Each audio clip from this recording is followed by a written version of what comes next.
এখন আমেরিকা আর সোভিয়েত ইউনিয়নের মধ্যে ঠান্ডা যুদ্ধ চলছে পারমাণবিক অস্ত্র নিয়ে একটা টেনশন।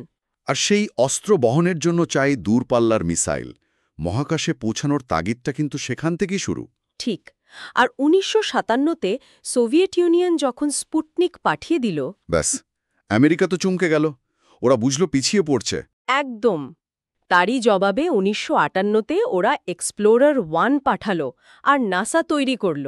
হ্যাঁ, নাসার জন্মই হলো আসলে সোভিয়েত ইউনিয়নকে টেক্কা দেওয়ার জন্য। ওদের লক্ষ্যই ছিল স্পেস এক্সপ্লোরেশন, মানে অন্বেষণ, গবেষণা আর মহাকাশে মানুষের উপস্থিতি বাড়ানো। চাঁদে মানুষ পাঠানো, অ্যাপোলো 11 মিশন, ওটা তো ছিল সেই জেদেরই সেরা উদাহরণ, সোভিয়েতদের হারানোর একটা তাগিদ। ঠিক তাই। কিন্তু ভারতে যখন এই ব্যাপারটা এলো, মানে মহাকাশ গবেষণার ভাবনাটা, তখন ছবিটা কিন্তু একদম অন্যরকম। হ্যাঁ, ডক্টর বিক্রম সারাভাই, ওনার ভাবনাটা ছিল একেবারে আলাদা। উনি বুঝেছিলেন মহাকাশ প্রযুক্তি একটা উন্নয়নশীল দেশের কাজে লাগতে পারে। ঠিক, দেশের আর্থসামাজিক উন্নতিতে। ১৯৬২ সালে উনি নেহরুকে রাজি করিয়ে ইনকোস্পার তৈরি করলেন। ওটাই পরে ইসরো হলো। আর সেই শুরুর দিকের গল্পগুলো, কি সীমিত পরিকাঠামো! অবিশ্বাস্য। ওই যে ছবিগুলো আমরা দেখি, রকেটের যন্ত্রাংশ সাইকেলে করে, গরুর গাড়িতে করে নিয়ে যাওয়া হচ্ছে। হ্যাঁ হ্যাঁ, শোনা যায় তিরুবনন্তপুরমের কাছে একটা গির্জার ঘর নাকি কন্ট্রোল রুম হিসেবে ব্যবহার করা হতো। বাথরুম ডেটা রিসিভিং সেন্টার, ভাবা যায়? সত্যি? কিন্তু এত কিছুর মধ্যেও ভারত তো থেমে থাকেনি। প্রথম দিকের সাফল্যগুলো কি ছিল? দেখুন, ১৯৬৩ সালেই প্রথম সাউন্ডিং রকেট উৎক্ষেপণ হলো। এগুলো ছোট রকেট, মানে ওপরের অ্যাটমসফিয়ার স্টাডি করার জন্য। আচ্ছা, ওটা কি ভারতের নিজেদের তৈরি ছিল? না, প্রথমটা নাসার দেওয়া রকেট ছিল, কিন্তু ভারত খুব তাড়াতাড়ি শিখে নিল। ১৯৬০ সালের মধ্যেই ওরা নিজেরা রোহিণী ৭৫ নামে সাউন্ডিং রকেট বানিয়ে ফেলল এবং উৎক্ষেপণও করল। দারুণ। আর স্যাটেলাইট? হ্যাঁ, প্রথম কৃত্রিম উপগ্রহ আর্যভট্ট, সেটা ১৯৭৫ সালে। তবে সেটার উৎক্ষেপণে সোভিয়েত ইউনিয়ন সাহায্য করেছিল। দুঃখের কথা, ডক্টর সারাভাই এই সাফল্যটা দেখে যেতে পারেননি। এখান থেকেই ইসরোর মূল ফোকাসটা পরিষ্কার হয়, দেশের প্রয়োজন মেটানো। একদম। যেমন ধরুন ইনসাইট সিরিজের স্যাটেলাইট, টিভি সম্প্রচার, গ্রামের দিকে যোগাযোগ, আবার আবহাওয়ার পূর্বাভাস। হ্যাঁ, যা কৃষিকাজ বা প্রাকৃতিক দুর্যোগের সময় খুব জরুরি। ঠিক। অন্যদিকে নাসার বাজেট দেখুন, ইসরোর চেয়ে প্রায় ২০ গুণ বেশি। বিশাল পার্থক্য। আর সেই কারণেই ওরা মঙ্গল গ্রহে পার্সিভিরেন্সের মতো রোভার পাঠাতে পারে, বা ধরুন জেমস ওয়েব টেলিস্কোপের মতো বিশাল প্রজেক্ট হাতে নিতে পারে। এগুলো খুব ব্যয়বহুল, কিন্তু যুগান্তকারী গবেষণা। এখানেই তাহলে মূল পার্থক্যটা, তাই না? নাসার সীমানা ঠেলে এগিয়ে যেতে চায়, খরচ যাই হোক। আর ইসরো দেখিয়েছে যে দেশের প্রয়োজন মিটিয়েও কম খরচে গুরুত্বপূর্ণ মহাকাশ অভিযান চালানো সম্ভব। মানে দক্ষতা আর সাশ্রয়ী হওয়াটাই ইসরোর একটা, ইউএসপি।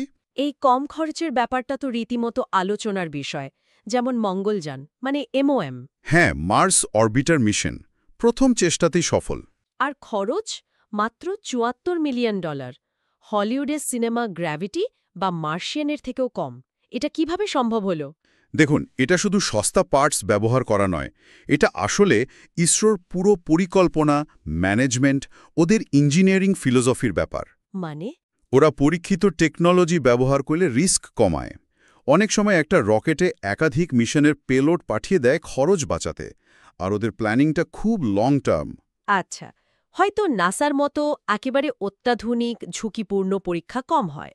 হ্যাঁ, কিছুটা তো বটেই, কিন্তু এই মডেলেই ওরা সীমিত বাজেটে এত সাফল্য পেয়েছে। এটা অন্য অনেক উন্নয়নশীল দেশের জন্য একটা দারুণ উদাহরণ কিন্তু। তার মানে একদিকে যেমন মঙ্গলযান সফল, তেমনি এখন যে আদিত্য L1 মিশন আসছে, হ্যাঁ, যেটা সূর্যকে পর্যবেক্ষণ করবে ল্যাগ্রেঞ্জ পয়েন্ট 1 থেকে। বা শুক্রযান 1, মানে শুক্র গ্রহের মিশন, এগুলোর খরচও নাকি নাসার তুলনায় প্রায় 10 ভাগের 1 ভাগ। হ্যাঁ, পরিকল্পনাটা তেমনই। এটা সত্যিই দারুণ ব্যাপার। ভবিষ্যতের দিকে তাকালে ইসরোর পরিকল্পনা তো আরও বড় মনে হচ্ছে। অবশ্যই। গগনযান ভারতের প্রথম হিউম্যান স্পেস ফ্লাইট মিশন। নভোচারীদের ট্রেনিং চলছে রাশিয়াতে। চন্দ্রযান 3 এর চেষ্টা তো আছেই, চাঁদে সফট ল্যান্ডিংয়ের। আবার জাপানের সাথে মিলে চাঁদের পোলার রিজিয়নে জলের খোঁজে লুপেক্স নামে একটা জয়েন্ট মিশন আছে। আর 2030 সালের মধ্যে নিজস্ব স্পেস স্টেশন তৈরির পরিকল্পনাও রয়েছে। আইএসআরওর যাত্রায় আরেকটা ইন্টারেস্টিং দিক হল ওদের ডিপ্লোম্যাসি। ঠান্ডা যুদ্ধের সময়ও ওরা কিন্তু দরকার মতো আমেরিকা, সোভিয়েত ইউনিয়ন দুপক্ষের থেকেই সাহায্য নিয়েছে। ঠিক, যেমন প্রথম সাউন্ডিং রকেটে নাসা সাহায্য করেছিল। আর প্রথম স্যাটেলাইট আর্যভট্টে সোভিয়েত ইউনিয়ন। আবার রাকেশ শর্মা তো গেছিলেন সোভিয়েত সয়েজ রকেটেই 1984 সালে। একদম। তবে সেই সময়ের চরম প্রতিদ্বন্দ্বিতাটা এখন আর নেই। 1975 সালে অ্যাপোলো আর সয়েজ যখন মহাকাশে ডক করল, হ্যাঁ, অ্যাপোলো সয়েজ টেস্ট প্রজেক্ট। ওটাই ছিল বলতে গেলে স্পেস রেসের শেষ আর কোঅপারেশনের শুরু। আর এখন তো সেই সহযোগিতা আরও বাড়ছে। আইএসআরও আর নাসা একসাথে নেসার নামে একটা খুব গুরুত্বপূর্ণ প্রজেক্টে কাজ করছে না? হ্যাঁ, NASA ISRO synthetic aperture radar এই স্যাটেলাইটটা পৃথিবীর ভূপৃষ্ঠের পরিবর্তনগুলো খুব নিখুঁতভাবে মাপবে। মানে ক্লাইমেট চেঞ্জ, প্রাকৃতিক দুর্যোগ এই সব গবেষণায় বিশাল সাহায্য করবে। তাহলে পুরো আলোচনাটা থেকে যেটা বোঝা গেল, ইসরো আর নাসা দুজনের শুরুটা ভিন্ন, দর্শন ভিন্ন। হ্যাঁ, নাসা এগিয়ে বড় বাজেট, একেবারে ফ্রন্টিয়ার রিসার্চ আর স্পেস এক্সপ্লোরেশনে, আর ইসরো এগিয়ে কম খরচে, দেশের প্রয়োজনে প্রযুক্তি ব্যবহারে আর ইঞ্জিনিয়ারিং দক্ষতায়। কিন্তু দুটো পথেই খুব সফল এবং গুরুত্বপূর্ণ। একদম।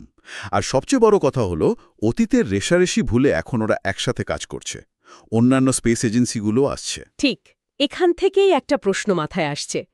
মহাকাশ গবেষণায় যখন আন্তর্জাতিক সহযোগিতা এত বাড়ছে, মানে এটা অপরিহার্য হয়ে উঠছে, তখন কি কোনো একটা দেশের একা সাফল্য বা জাতীয়তাবাদের ধারণাটা আস্তে আস্তে অপ্রাসঙ্গিক হয়ে যাবে? এটা একটা ভাবনার বিষয়।